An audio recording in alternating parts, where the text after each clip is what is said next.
basher to supporter matapos sabihin noon na maanga si PNP Chief Nicolas Torre. Pabor na ngayon si Senador Jinggoy Estrada sa mga inilatag nitong reforma sa PNP.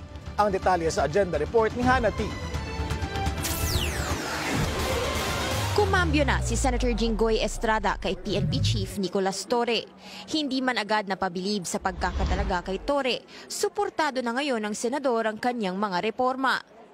Mahalaga raw kasi na may tiwala ang publiko sa mga pulis. Mas magiging bukas daw ang taong bayan na makipagtulungan sa PNP para labanan ang krimen. Para kay Estrada, ang chairman ng Senate Committee on National Defense, Peace, Unification and Reconciliation, long overdue na ang mga reforma. Aprobado niya ang 8-hour shift na pinatupad ni Torre mula 12-hour shift para anya makatulong sa work-life balance ng mga pulis at mas epektibo nilang magampanan ang kanilang tungkulin.